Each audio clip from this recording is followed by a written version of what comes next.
Bem-vindos ao nosso canal Tudo de Tudo.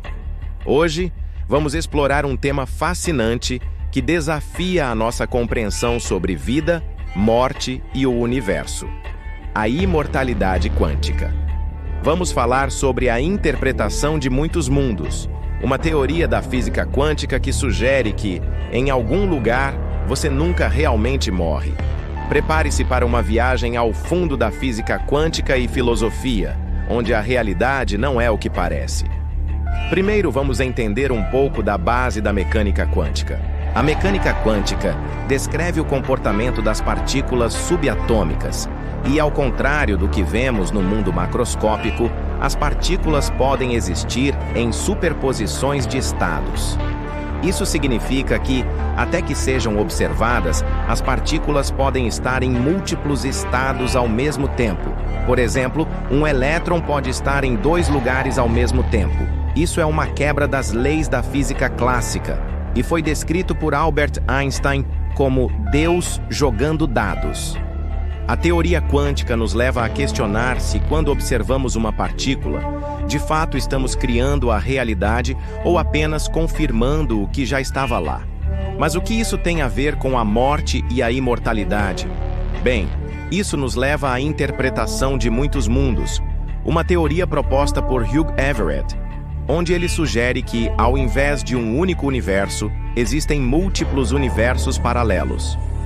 De acordo com a interpretação de muitos mundos, toda vez que ocorre uma decisão ou um evento com várias possibilidades, como viver ou morrer, o universo se divide em ramificações. Ou seja, todos os resultados possíveis realmente acontecem, mas em diferentes realidades.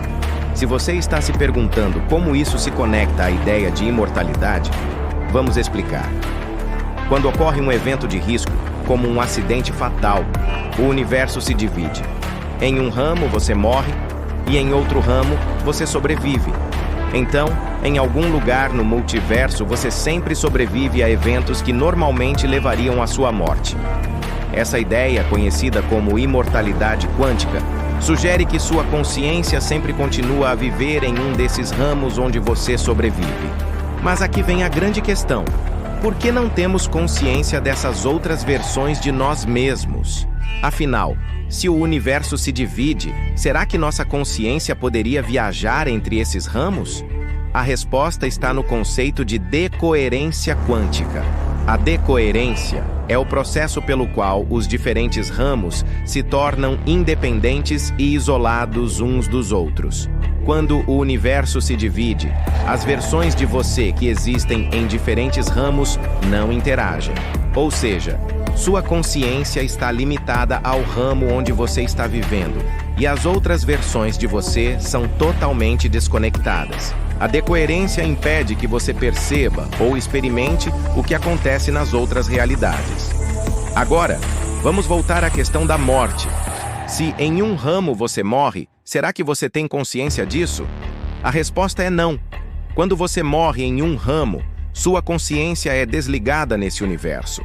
A versão de você que sobrevive em outro ramo, por sua vez, não tem nenhum tipo de experiência ou percepção de que a versão que morreu existiu.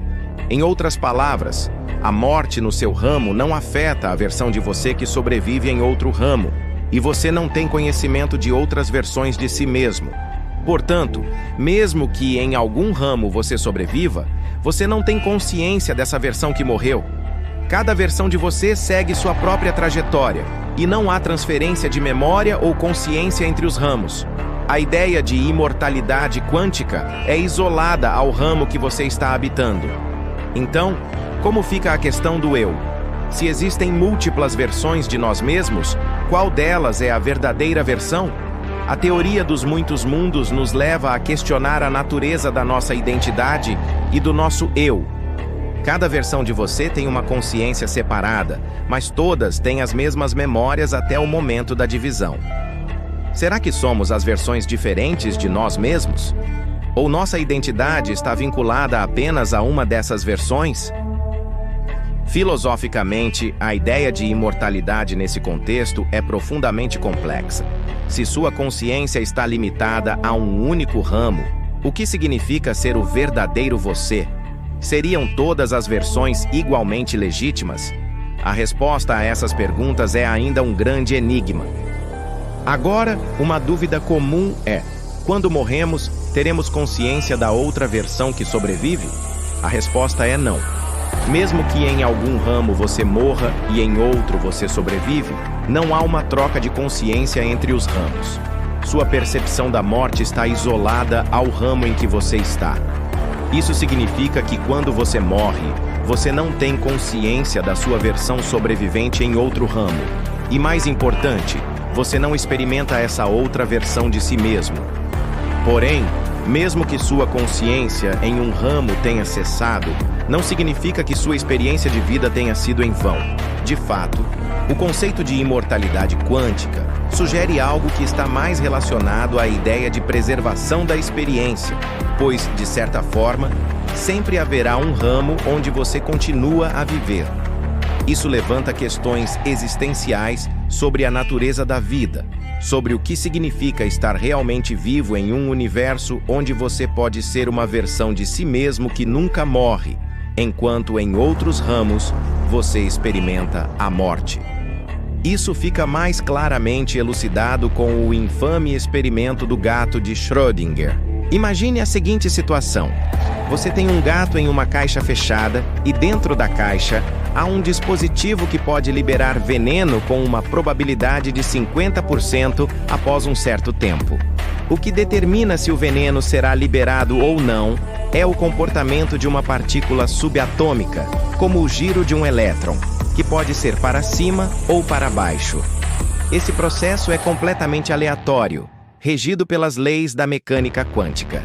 De acordo com as leis da física quântica, até que observemos o sistema, a partícula e, consequentemente, o sistema como um todo, está em uma superposição de ambos os estados.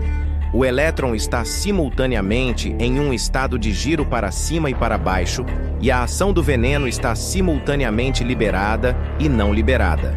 Nesse estado de superposição, o gato está em um estado indefinido de estar vivo e morto ao mesmo tempo. Agora, quando o momento crítico passa e o sistema é observado, a função de onda, que descreve esse estado de superposição, colapsa e o sistema toma um valor definitivo. Ou o gato está morto ou ele está vivo. Essa ideia, conhecida como colapso da função de onda, foi proposta pela interpretação de Copenhague, a visão tradicional da mecânica quântica. À primeira vista, essa interpretação parece resolver o paradoxo do gato, mas ela também levanta muitos problemas. Por exemplo, surge uma questão importante. Por que o observador seja um fóton simples, ou o próprio gato, ou até mesmo nós, ao abrirmos a caixa, deveríamos ser considerados entidades clássicas e distintas, enquanto a partícula subatômica, o elétron, deve ser considerado quântico? Ou seja, se todo o universo é feito de partículas e sistemas quânticos, por que o observador deve ser tratado de forma diferente? Essa separação não é explicada pela mecânica quântica tradicional, deixando a interpretação de Copenhague problemática, especialmente quando se considera que tudo, no fundo, é quântico. Além disso, há outro problema: o misterioso e arbitrário processo de colapso da função de onda. Como é que o simples ato de observar ou medir uma partícula pode forçar o sistema a escolher um estado?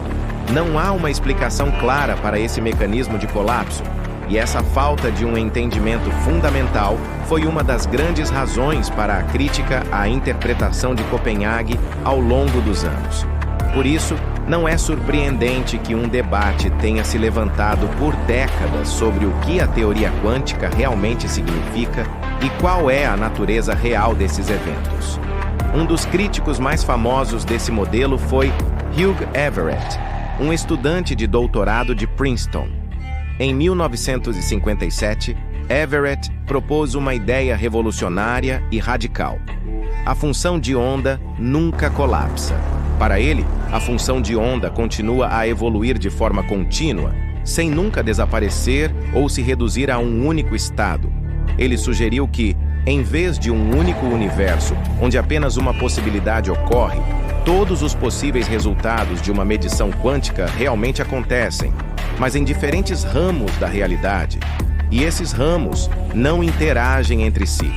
Essa teoria ficou conhecida como interpretação de muitos mundos. Inicialmente, a interpretação de muitos mundos foi amplamente ignorada pela comunidade científica, mas, ao longo das últimas décadas, ela ganhou força, sendo defendida por grandes nomes como Sean Carroll, David Deutsch e Max Tegmark. A proposta de Everett é simples.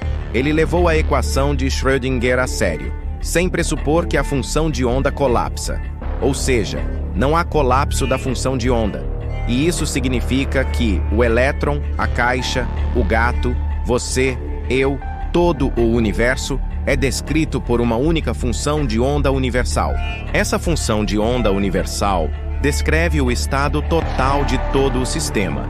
E quando o universo se divide, ele simplesmente cria novos ramos de realidade onde cada possível resultado de uma interação ocorre.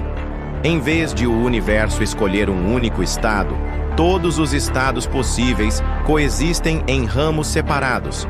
Mas a grande questão que surge é: se o universo inteiro está em uma superposição de estados, por que os ramos não interferem entre si, como no famoso experimento da dupla fenda? A resposta está no conceito de coerência de fase. Em sistemas simples, as ondas quânticas podem se manter em sincronia, permitindo que se interfiram entre si, gerando efeitos como os observados no experimento da dupla fenda.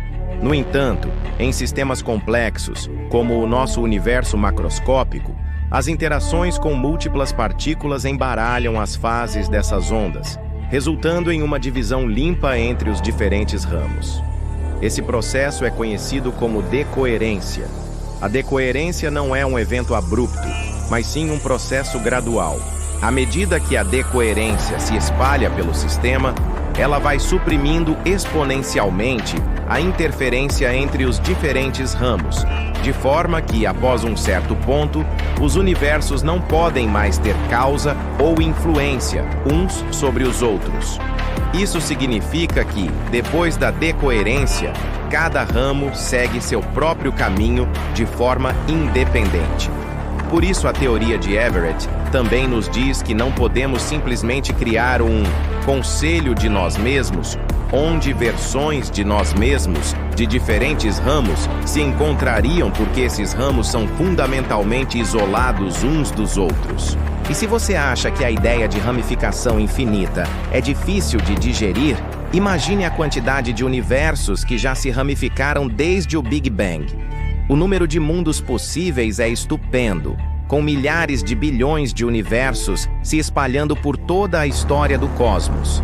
No entanto, essa ideia de divisão entre universos pode ser desconcertante.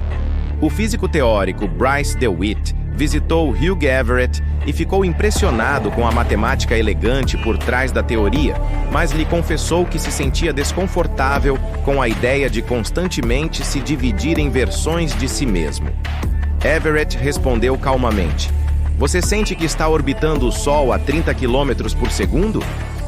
A resposta de DeWitt foi um simples touché, reconhecendo que, na verdade, ele não se dava conta do fato de estar se movendo tão rapidamente ao redor do Sol, o que foi uma resposta convincente para ele.